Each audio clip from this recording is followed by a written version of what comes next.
En lo profundo de Veracruz, donde la niebla cubre los caminos y las sombras susurran en la noche, nacen las leyendas más aterradoras, historias de brujas, apariciones y secretos que jamás debieron ser contados. Si te atreves a escuchar lo prohibido, este es tu lugar. Dale like, suscríbete y adéntrate en el terror. Hay advertencias que existen por una razón. Historias que los ancianos cuentan no para entretener, sino para proteger. Tradiciones que se siguen no por superstición, sino porque alguien, en algún momento, aprendió de la forma más terrible lo que pasa cuando se ignoran. En los pueblos antiguos de México, donde el agua guarda secretos tan profundos como sus propias profundidades, hay reglas que nunca deben romperse. Especialmente en Catemaco, donde el lago ha sido testigo de cosas que la razón no puede explicar. Esta es la historia de un joven que pensó que esas advertencias eran solo cuentos de viejos, y de cómo descubrió, demasiado tarde, que algunas leyendas son terriblemente reales. En el pueblo de Catemaco, Veracruz, vivía un joven de 25 años llamado Fernando. Era pescador como su padre y su abuelo antes que él. Conocía el lago desde niño, cada rincón, cada corriente, cada lugar donde los peces se reunían según la temporada. El lago era su vida, su sustento, su hogar. Fernando era diferente a los otros pescadores del pueblo. Era más joven, más impaciente, menos dispuesto a seguir las viejas tradiciones. Mientras los pescadores mayores respetaban ciertos horarios, ciertas fechas, ciertas reglas no escritas sobre cuándo y dónde pescar, Fernando pensaba que eran tonterías. Son supersticiones de viejos, le decía a su madre cuando ella le pedía que tuviera cuidado. El lago es solo agua, no hay nada ahí excepto peces. Su madre, una mujer devota que había vivido toda su vida en Catemaco, negaba con la cabeza con preocupación. Fernando, las reglas existen por algo. Tu abuelo las seguía, tu padre las sigue. Hay cosas en ese lago que no entiendes. Pero Fernando no escuchaba. Era joven, fuerte, confiado. Había estado en el lago cientos de veces y nunca había visto nada extraño. Para él, las historias sobre brujas que vivían en las profundidades, sobre espíritus que vagaban sobre el agua, eran solo eso. Historias. La regla más importante, la que todos los pescadores respetaban religiosamente, era simple: nunca pescar en el lago durante las noches sin luna. En esas noches, decían los ancianos, el lago pertenecía a otra cosa, a ella. Nadie decía exactamente quién era ella.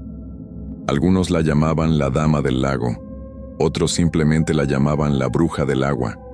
Pero todos estaban de acuerdo en que en las noches más oscuras, cuando la luna no iluminaba la superficie del lago, algo caminaba sobre las aguas.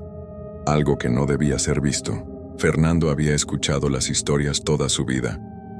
Don Mateo, el pescador más viejo del pueblo, le había advertido específicamente: muchacho, puedes ignorar todas las otras reglas si quieres. Puedes pensar que somos tontos viejos, pero esta regla no la rompas. Nunca salgas en una noche sin luna. Es lo único que te pido. Pero llegó una noche de marzo donde Fernando decidió que ya era suficiente. Había tenido una semana mala de pesca, necesitaba dinero, y casualmente, esa noche no había luna. El cielo estaba completamente oscuro, cubierto además por nubes que bloqueaban incluso las estrellas. Era la noche perfecta para romper la regla. Fernando preparó su pequeña lancha alrededor de las 10 de la noche. Su madre lo vio salir de la casa con su equipo de pesca. ¿A dónde vas?, preguntó, aunque por su expresión ya sabía la respuesta. Al lago, a pescar. Fernando, no, mira el cielo, no hay luna, por favor no vayas. Mamá, son supersticiones, voy a estar bien, regreso en unas horas. Ella intentó detenerlo, pero Fernando ya había salido. Caminó por las calles oscuras del pueblo hacia el muelle donde guardaba su lancha. El pueblo estaba silencioso. Las casas tenían las luces apagadas. Era tarde y todos dormían. Cuando llegó al muelle, notó que no había ninguna otra lancha en el agua. Todos los pescadores habían respetado la regla. Todos excepto él. Cobardes, murmuró mientras subía a su lancha y encendía el pequeño motor. Dejan pasar la mejor pesca por miedo a cuentos de fantasmas. El motor rompió el silencio de la noche con su rugido familiar. Fernando guió la lancha hacia el centro del lago, alejándose de las luces del pueblo. Cuanto más se alejaba, más oscuro se volvía todo. La noche sin luna convertía el lago en un espejo negro que reflejaba nada. Llevaba una lámpara de queroseno en la lancha que proyectaba un pequeño círculo de luz a su alrededor. Más allá de ese círculo, todo era oscuridad absoluta. No podía ver la orilla, no podía ver el cielo. Solo el negro infinito que lo rodeaba. Llegó a uno de sus lugares favoritos de pesca y apagó el motor. El silencio que siguió fue total. No había viento. No había sonidos de animales nocturnos. No había nada excepto el leve chapoteo del agua contra el casco de su lancha. Fernando preparó su red y la lanzó al agua.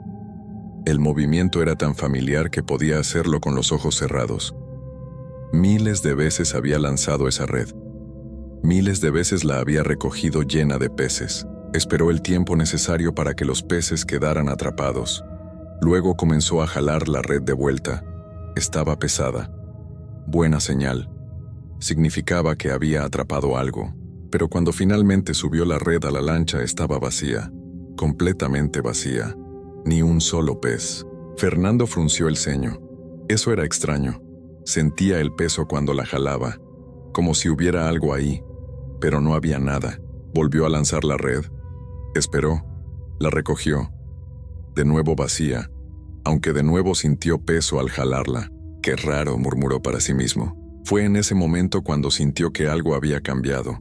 El aire se sentía diferente, más pesado, más frío. El silencio de antes ahora parecía estar esperando algo. Fernando miró alrededor, levantando su lámpara para ver mejor. El pequeño círculo de luz se movió sobre la superficie negra del agua. Todo parecía normal. Solo agua oscura extendiéndose en todas direcciones. Entonces, en el límite de la luz de su lámpara vio algo, una figura, parada sobre el agua. Fernando parpadeó, pensando que sus ojos le estaban jugando una mala pasada. Pero cuando volvió a mirar, la figura seguía ahí. Era la silueta de una mujer, de pie, sobre la superficie del lago, como si el agua fuera suelo sólido. «¿Hola?», llamó Fernando, su voz sonando extraña en el silencio. «¿Hay alguien ahí?». No hubo respuesta. La figura no se movió. Fernando tomó su lámpara y la levantó más alto, tratando de iluminar mejor a la figura. Estaba a unos 20 metros de distancia. Definitivamente era una mujer. Llevaba lo que parecía ser un vestido largo y blanco. Su cabello era largo, oscuro, cayendo sobre sus hombros, pero estaba parada sobre el agua. Eso era imposible. «Es una ilusión», se dijo Fernando a sí mismo. «Una formación de niebla o algo así». Pero no había niebla. El aire estaba completamente despejado. Fernando observó a la figura durante un largo momento. Ella no se movía. Solo estaba ahí, de pie sobre el agua, mirando en su dirección. Entonces, sin ningún movimiento visible de sus piernas, sin caminar, la figura comenzó a acercarse. No flotaba, no nadaba. Simplemente se deslizaba sobre la superficie del agua, como si algo invisible la empujara hacia la lancha de Fernando. El miedo comenzó a apretar el pecho de Fernando. Esto no era normal. Esto no podía estar pasando. La figura se acercaba más. Ahora estaba a unos 10 metros. Fernando podía ver más detalles. El vestido blanco estaba empapado, pegado a su cuerpo. Su piel era pálida, casi gris. Su cabello goteaba agua constantemente, pero lo peor eran sus ojos. Incluso a esa distancia Fernando podía ver que brillaban con una luz que no venía de su lámpara. Un brillo oscuro, antinatural. «Aléjate», dijo Fernando, su voz temblando. «No te acerques». Pero la figura continuó deslizándose sobre el agua. 5 metros, 3 metros. Fernando quiso arrancar el motor y huir, pero sus manos estaban congeladas. No podía moverse. Solo podía mirar mientras la mujer se acercaba. Cuando estuvo a apenas 1 metro de la lancha, se detuvo. Fernando podía verla claramente ahora a la luz de su lámpara. Era hermosa de una forma terrible. Su rostro era perfecto pero vacío. sin expresión, sin emoción. Sus ojos eran completamente negros. No tenía pupilas visibles, solo oscuridad. Ella lo miró directamente. Fernando sintió el peso de esa mirada como algo físico, presionando contra su pecho, robándole el aire, y entonces lentamente la mujer sonrió. No fue una sonrisa amable. Fue una sonrisa que revelaba dientes demasiado blancos, demasiado perfectos. Una sonrisa que no alcanzaba esos ojos muertos y negros. Fernando quiso gritar pero no pudo. Su voz no salía. Solo podía quedarse ahí sentado en su lancha, mirando a esa cosa que había sido o parecía ser una mujer. La mujer levantó una de sus manos. Sus dedos eran largos, delgados, con uñas que parecían demasiado afiladas. La extendió hacia Fernando, como invitándolo a tomarla. «No», logró susurrar Fernando, «no, aléjate». La sonrisa de la mujer se amplió, y entonces, sin previo aviso, desapareció. No se hundió en el agua, no se alejó, simplemente dejó de estar ahí. Un momento estaba frente a él, al siguiente había desaparecido como si nunca hubiera existido.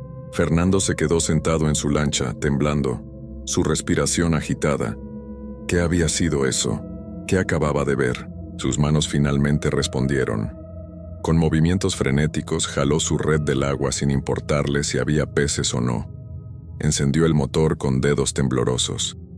El motor tosió una vez, 2 veces, y finalmente arrancó. Fernando giró la lancha hacia donde pensaba que estaba el pueblo y aceleró a toda velocidad. El motor rugía en la noche silenciosa mientras la lancha cortaba el agua negra. No miró atrás. No quiso ver si la cosa lo seguía.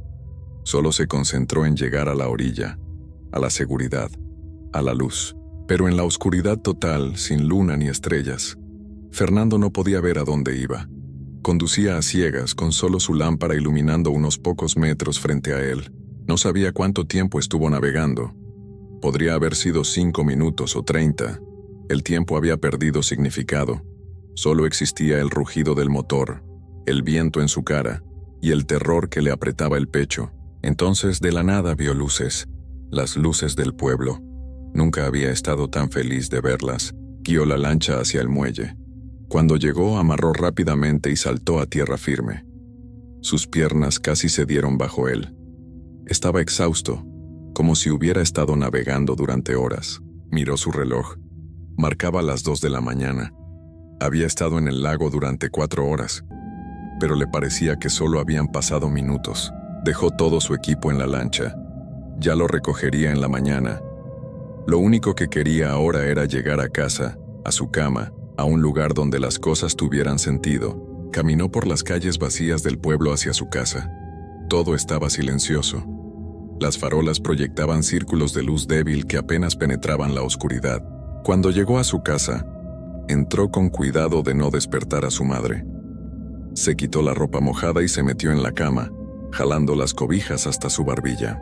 Cerró los ojos tratando de borrar de su mente la imagen de esa mujer parada sobre el agua, de esa sonrisa horrible, de esos ojos negros y vacíos. Eventualmente el agotamiento lo venció y se quedó dormido. Despertó cuando el sol ya estaba alto. Miró su reloj. Eran casi las 11 de la mañana.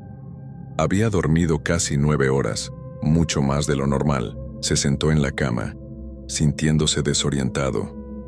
La luz del día que entraba por su ventana hacía que todo pareciera normal, seguro. Los eventos de la noche anterior parecían ahora distantes, como un sueño. Tal vez fue un sueño, pensó. Tal vez me quedé dormido en la lancha y soñé todo.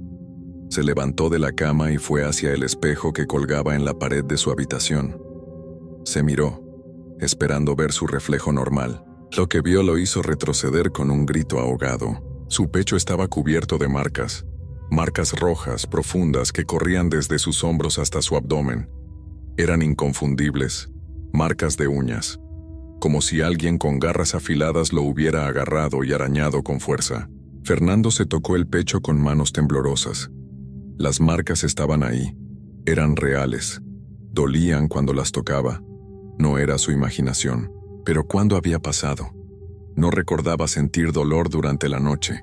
No recordaba que la mujer lo hubiera tocado. Fernando, la voz de su madre vino desde la sala. ¿Ya despertaste? Sí, mamá, respondió, su voz sonando más aguda de lo normal. Ya bajo. Se puso una camisa rápidamente cubriendo las marcas. No quería que su madre las viera. No quería tener que explicar algo que él mismo no entendía. Bajó y su madre le sirvió el desayuno. Ella lo miró con expresión preocupada. ¿Estás bien? Te ves pálido. Estoy bien, solo cansado. Te oí llegar tarde anoche, dijo ella. Fuiste al lago, ¿verdad? A pesar de lo que te dije. Fernando asintió sin poder mentirle. Su madre suspiró profundamente. ¿Pasó algo? ¿Viste algo? Fernando dudó. Parte de él quería contarle todo. Sobre la mujer en el agua. Sobre las marcas en su pecho. Pero otra parte no quería asustarla. No quería admitir en voz alta lo que había visto. No pasó nada, mintió. Solo fue una noche normal de pesca. Pero su madre lo conocía demasiado bien. Podía ver en sus ojos que algo había pasado. Fernando, si viste algo, si pasó algo, tienes que contármelo. Hay formas de protegerte. Cosas que podemos hacer. Mamá, te dije que estoy bien, insistió Fernando levantándose de la mesa.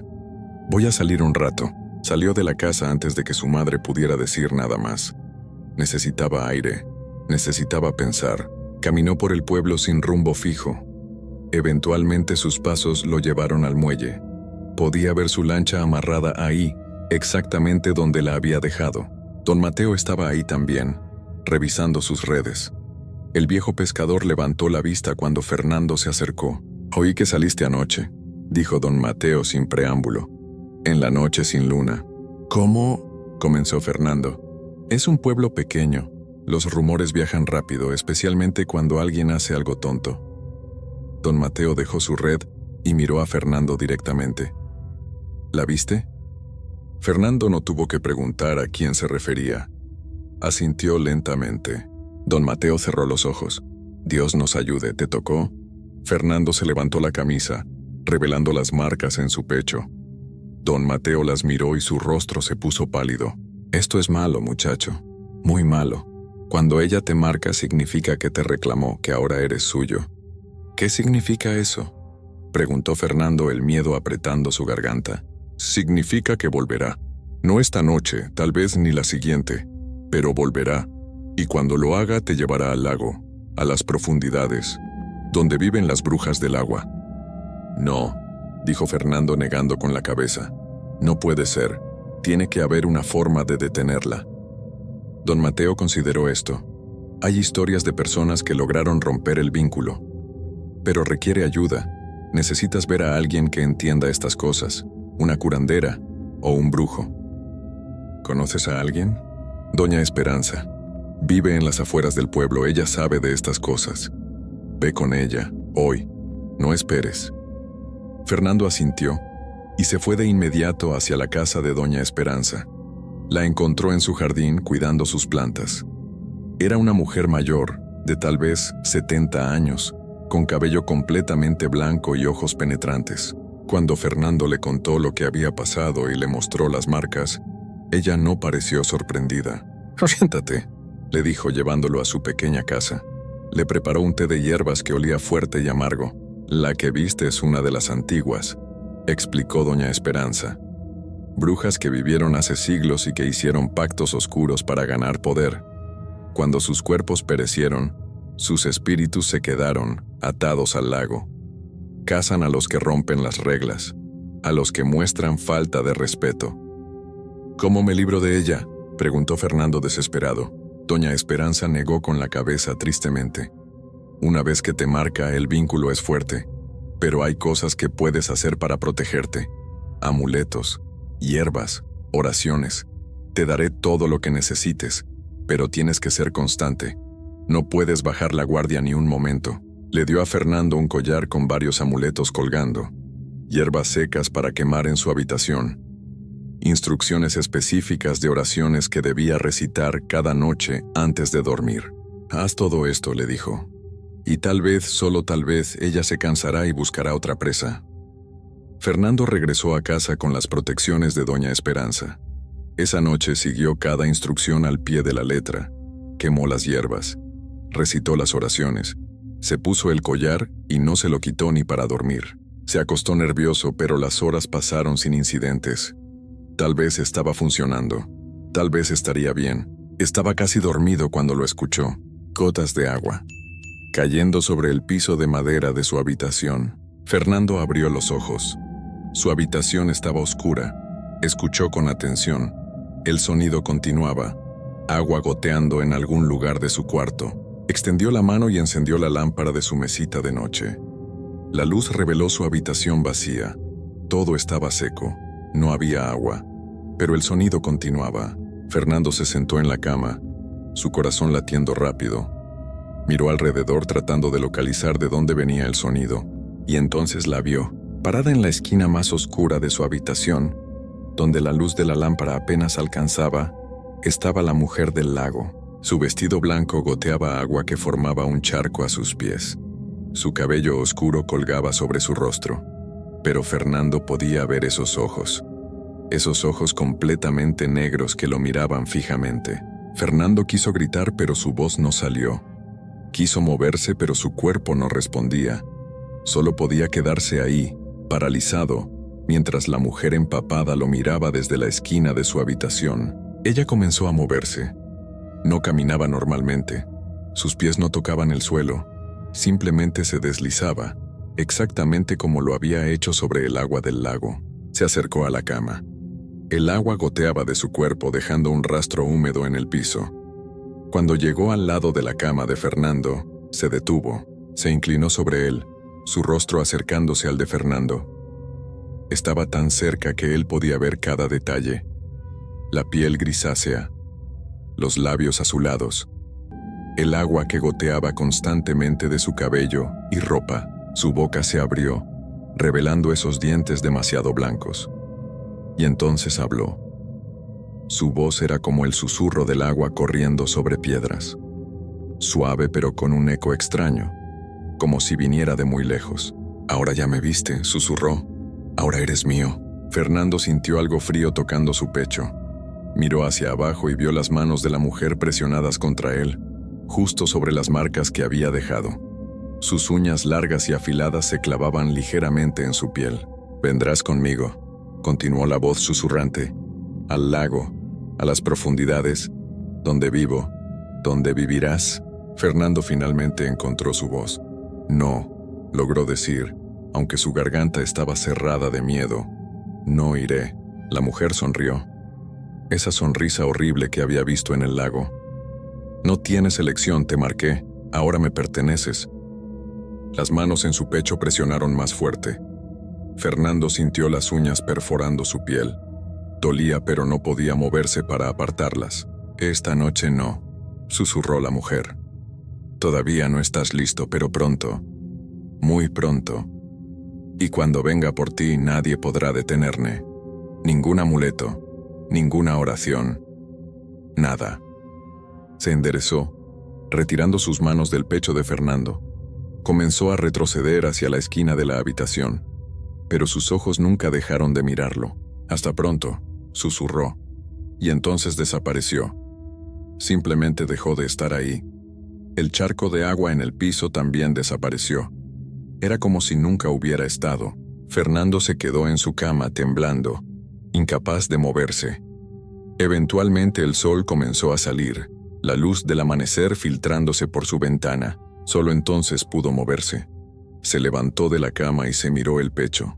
Las marcas de antes se habían hecho más profundas. Ahora sangraban ligeramente. Ese día, Fernando no salió de su casa. No fue a trabajar.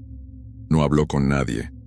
Solo se quedó en su habitación, sabiendo que la protección de Doña Esperanza no había funcionado. La bruja había entrado a su casa. Lo había tocado de nuevo, y le había prometido que volvería. Su madre intentó hablar con él, pero Fernando apenas respondía. ¿Qué podía decirle? ¿Que una bruja del lago lo había marcado como suyo? ¿Que venía por él y que no había nada que pudiera hacer? Esa noche Fernando no durmió. Se quedó sentado en su cama con todas las luces encendidas esperando, sabiendo que ella vendría de nuevo, pero no vino esa noche, ni la siguiente. Pasó una semana sin que nada pasara. Fernando empezó a pensar que tal vez se había ido, que había cambiado de opinión, que él estaba a salvo. Fue en la 8ª noche cuando despertó con la sensación de estar mojado. Abrió los ojos. Estaba empapado. Su ropa, su cama, todo estaba completamente mojado, como si alguien hubiera vaciado cubetas de agua sobre él mientras dormía. Y entonces la vio, parada junto a su cama, mirándolo con esos ojos negros, sonriendo con esa sonrisa terrible. «Es hora», susurró. Fernando trató de levantarse, de correr, pero su cuerpo no respondía. Era como si estuviera bajo el agua, sus movimientos lentos e inefectivos. La mujer extendió su mano. «Ven conmigo al lago, a casa». «No», logró decir Fernando, aunque su voz sonaba débil, lejana. Pero la mujer solo sonrió más ampliamente. Sus dedos tocaron la frente de Fernando. Y entonces todo se volvió negro. A la mañana siguiente, la madre de Fernando entró a su habitación para despertarlo. La habitación estaba vacía. La cama estaba mojada, empapada completamente. Había agua en el piso, en las paredes, por todas partes, como si el lago mismo hubiera entrado a la habitación. Pero Fernando no estaba. La madre gritó.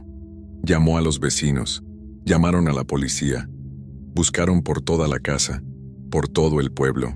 Encontraron la lancha de Fernando en el lago, flotando vacía en el centro. No había señales de lucha. No había nada que indicara qué le había pasado. La búsqueda continuó durante semanas. Buzos exploraron el lago, rastrearon las orillas, preguntaron a todos en el pueblo, pero Fernando nunca fue encontrado. Simplemente había desaparecido, como si el lago se lo hubiera tragado. Don Mateo, cuando escuchó la noticia, solo negó con la cabeza tristemente. Ella lo reclamó, le dijo a quien quisiera escuchar, como ha reclamado a otros antes que él. Por eso tenemos las reglas. Por eso no pescamos en las noches sin luna. La madre de Fernando nunca se recuperó. Pasaba los días mirando al lago esperando que su hijo regresara. Pero en el fondo, sabía la verdad. Sabía que Fernando estaba en algún lugar en las profundidades, con las brujas del agua. Algunos pescadores en noches sin luna reportan haber visto dos figuras sobre el agua. Una mujer en vestido blanco y un joven que la sigue, caminando sobre el lago como si fuera tierra firme. Dicen que el joven tiene los ojos completamente negros, que su piel es gris como la de un ahogado, y que cuando los pescadores se acercan demasiado, él sonríe. Una sonrisa horrible que ya no es humana. El lago de Catemaco guarda sus secretos, y Fernando se convirtió en uno de ellos. Un recordatorio de por qué las reglas existen, de por qué las advertencias de los ancianos deben ser escuchadas. Porque hay cosas en las profundidades que esperan pacientemente, que observan, que marcan a los incautos, y cuando lo hacen, no hay escape. Fernando lo aprendió demasiado tarde, y ahora vaga por el lago, atado para siempre a la bruja que lo reclamó, su alma perdida en las aguas oscuras, su cuerpo caminando sobre la superficie en las noches sin luna, un fantasma, una advertencia, una historia que los pescadores de Catemaco cuentan para recordar a otros. Nunca rompas las reglas del lago, porque el lago siempre cobra su precio. Historia 2. Hay cosas en este mundo que desafían toda lógica, cosas que nuestra mente trata de rechazar porque aceptarlas significaría admitir que vivimos en un mundo mucho más extraño y peligroso de lo que queremos creer. En los pueblos antiguos, donde las tradiciones se mantienen vivas y la gente todavía respeta lo que no puede ver ni entender, existen historias que no son solo para asustar. Son advertencias, recordatorios de que hay fuerzas que conocen nuestras debilidades mejor de lo que nosotros mismos las conocemos. Esta es la historia de Octavio, un joven de un pueblo cerca de Catemaco que no creía en las viejas historias, que pensaba que las leyendas eran solo eso, leyendas, y que descubrió de la forma más terrible que hay cosas que usan nuestros propios recuerdos y nuestro amor contra nosotros. El pueblo donde vivía Octavio era pequeño, de esos donde todos se conocen y las noticias viajan rápido. Estaba ubicado en las afueras de Catemaco, rodeado de monte espeso y caminos de tierra que conectaban las casas dispersas. Octavio tenía 22 años, trabajaba ayudando a su padre en la parcela familiar y era conocido en el pueblo por ser incrédulo. No creía en brujas, nahuales o cualquiera de las historias que los ancianos contaban. Los rumores comenzaron en septiembre, La primera en hablar fue doña Mariana, una mujer de unos 50 años que vivía sola en las afueras del pueblo. Llegó al centro del pueblo una mañana, pálida y temblorosa, diciendo que había escuchado algo imposible la noche anterior. Era la voz de mi mamá, decía, con lágrimas en los ojos. La escuché claramente. Me llamaba desde el monte, decía mi nombre una y otra vez. Mi hija, ven, ayúdame. Doña Mariana explicó que había estado a punto de salir de su casa para seguir la voz cuando recordó que su madre había fallecido hacía 10 años. Se había quedado dentro, con todas las puertas y ventanas cerradas, escuchando cómo la voz continuaba llamándola durante horas. La gente del pueblo no sabía qué pensar. Algunos decían que doña Mariana había estado tomando. Otros pensaban que simplemente había tenido una pesadilla. Pero cuando más personas comenzaron a reportar experiencias similares, el tono cambió. Un hombre llamado Don Felipe contó que una noche, mientras regresaba tarde a su casa, escuchó la voz de su hijo llamándolo desde el camino. «Papá, espérame. Papá, ¿dónde estás?» Don Felipe había sentido pánico. Su hijo de 8 años debería estar en casa durmiendo. Corrió en la dirección de la voz, llamando a su hijo, buscándolo en la oscuridad, pero nunca lo encontró. La voz siempre parecía estar un poco más adelante, moviéndose entre los árboles. Finalmente, don Felipe se dio cuenta de algo extraño. La voz venía del monte, adentrándose cada vez más profundo. Si su hijo realmente estuviera perdido, estaría gritando, llorando, asustado. Pero esta voz era tranquila. Llamaba con calma, como si supiera exactamente lo que estaba haciendo. Don Felipe se detuvo y regresó corriendo a su casa. Cuando llegó, encontró a su hijo durmiendo tranquilamente en su cama. El niño nunca había salido. Las historias se multiplicaron. Una joven escuchó la voz de su abuela fallecida. Un anciano escuchó a su esposa que había partido años atrás. Siempre era alguien cercano, alguien amado, alguien cuya voz reconocerían de inmediato. Y siempre la voz los llamaba hacia el monte, hacia la oscuridad. Los ancianos del pueblo sabían que era un nahual, pero no un nahual común. Este tenía un poder especial. Podía imitar voces humanas con precisión perfecta, y usaba ese poder para atraer a la gente hacia el monte, donde pasaban cosas que nadie quería imaginar. Algunos decían que era un coyote que había aprendido el don de las voces. Otros decían que era una persona que se transformaba en animal por las noches y que usaba la magia negra para hacer lo que hacía. Pero todos estaban de acuerdo en una cosa. No debías seguir las voces. No importaba qué tan familiares sonaran. No importaba cuánto te suplicaran.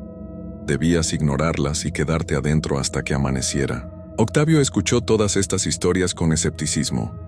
Trabajaba en la parcela durante el día y por las noches se juntaba con sus amigos en la tienda del pueblo. Ahí, mientras tomaban cerveza y jugaban dominó, se burlaban de las historias. «Son puras tonterías», decía Octavio. «La gente escucha el viento o algún animal y su imaginación hace el resto. No hay ningún nahual hablador. Es ridículo». Sus amigos no estaban tan seguros. Octavio, mi tía, escuchó la voz de su esposo, y él lleva 5 años enterrado. Ella lo reconoció. No fue su imaginación. Octavio se encogió de hombros. Tal vez fue un sueño, o tal vez alguien les está haciendo una broma pesada. Pero no es un animal mágico que puede hablar. Eso no existe. La conversación habría quedado ahí si no fuera por lo que pasó 2 noches después. Octavio vivía con sus padres y su hermano menor, Tomás, de 17 años. Esa noche, Octavio había llegado tarde de casa de un amigo. Eran cerca de las 11 cuando caminaba por el camino de tierra hacia su casa. La noche estaba oscura. No había luna y las estrellas apenas iluminaban. Octavio llevaba una linterna, pero la luz era débil. Conocía el camino de memoria de todas formas. Lo había recorrido 1000 veces. Estaba a mitad de camino cuando lo escuchó. Octavio se detuvo. Era la voz de su hermano. Clara, inconfundible. Venía de algún lugar a su izquierda, del monte. Octavio frunció el ceño. «Tomás, ¿qué haces ahí afuera? Vente, es tarde». «Octavio, ayúdame», respondió la voz. «Me perdí. No encuentro el camino». Octavio sintió una punzada de preocupación. ¿Qué estaba haciendo Tomás en el monte a esta hora? Alumbró con su linterna hacia donde venía la voz, pero solo vio árboles y oscuridad. Tomás, quédate donde estás, voy a ir por ti. Octavio comenzó a caminar hacia el monte, apartando las ramas bajas, siguiendo la dirección de la voz. Tomás, sigue hablando para que sepa dónde estás. Estoy aquí, respondió la voz. Más adelante. Ayúdame, Octavio. Octavio caminó más profundo entre los árboles. Su linterna iluminaba apenas unos metros adelante. Las sombras se movían extrañamente entre los troncos. Tomás, ¿dónde estás exactamente? ¿Qué pasó? Me caí, dijo la voz. Me lastimé el pie. No puedo caminar bien. Octavio aceleró el paso. Su hermano estaba herido. Tenía que encontrarlo. Ya voy, Tomás. Aguanta. Siguió la voz durante varios minutos, adentrándose cada vez más en el monte. Los árboles eran más densos aquí. Las ramas se entrelazaban sobre su cabeza, bloqueando incluso la poca luz de las estrellas. Y entonces algo hizo clic en la mente de Octavio. Se detuvo en seco. La voz de Tomás no sonaba angustiada. No sonaba asustada ni adolorida. Sonaba tranquila, casi mecánica, como si estuviera leyendo un guión. Y Tomás nunca lo llamaba por su nombre. Siempre le decía hermano o Tavo. Nunca Octavio. Octavio sintió que el miedo le recorría la espalda. Tomás, preguntó con voz temblorosa, ¿eres tú de verdad? Hubo un silencio, y luego la voz respondió exactamente igual que antes. Estoy aquí, más adelante. Ayúdame, Octavio. Las mismas palabras, el mismo tono, como una grabación repitiéndose. Octavio retrocedió lentamente. Esto no era su hermano, era la cosa de la que todos hablaban, el nahual, y había caído en su trampa. Se dio media vuelta para correr de regreso al camino, pero se detuvo. Frente a él, bloqueándole el paso, había algo en el suelo. Octavio apuntó su linterna hacia abajo. Era un animal, un coyote. Pero había algo profundamente equivocado en él. Estaba sentado sobre sus patas traseras de una forma que no era natural para un coyote. Demasiado erguido, casi humano, y su boca estaba abierta, no jadeando como hacen los perros, simplemente abierta, como si estuviera preparándose para hablar. Los ojos del animal brillaban bajo la luz de la linterna, no con el brillo normal de los ojos de animales reflejando luz. Brillaban con luz propia, amarilla, intensa, y había inteligencia en esos ojos. Demasiada inteligencia. El coyote inclinó su cabeza estudiando a Octavio, y entonces su boca se movió, no como la boca de un animal. Se movió como una boca humana formando palabras. «Octavio», dijo con la voz perfecta de Tomás. «¿Por qué te vas? Necesito tu ayuda». Octavio sintió que las piernas le temblaban. Esto no podía estar pasando. Los animales no hablaban. No era posible. Dio un paso atrás. El coyote dio un paso adelante, manteniendo la distancia entre ellos constante. Su boca seguía abierta de esa forma antinatural. «No eres mi hermano», susurró Octavio. El coyote inclinó su cabeza hacia el otro lado. «Claro que soy tu hermano, no me reconoces». La voz era exacta. Cada inflexión, cada tono. Si Octavio cerrara los ojos, juraría que era Tomás hablando. Pero con los ojos abiertos podía ver que las palabras salían de la boca de ese animal horrible. Octavio retrocedió más, buscando otra ruta de escape. El coyote se movió, bloqueándole de nuevo el camino. Era rápido, demasiado rápido. «Por favor», dijo la voz de Tomás saliendo del animal. «Tengo miedo, está oscuro aquí». «Déjame en paz», gritó Octavio. «Yo sé lo que eres». El coyote dejó de moverse. Por un momento todo quedó en silencio. Y entonces otra voz salió de su boca. Una voz que hizo que el corazón de Octavio se detuviera. Era la voz de su madre. Pero no su madre como era ahora. Era su madre como había sido cuando Octavio era niño. Más joven, más dulce. «Mi hijo, ven acá», dijo la voz maternal.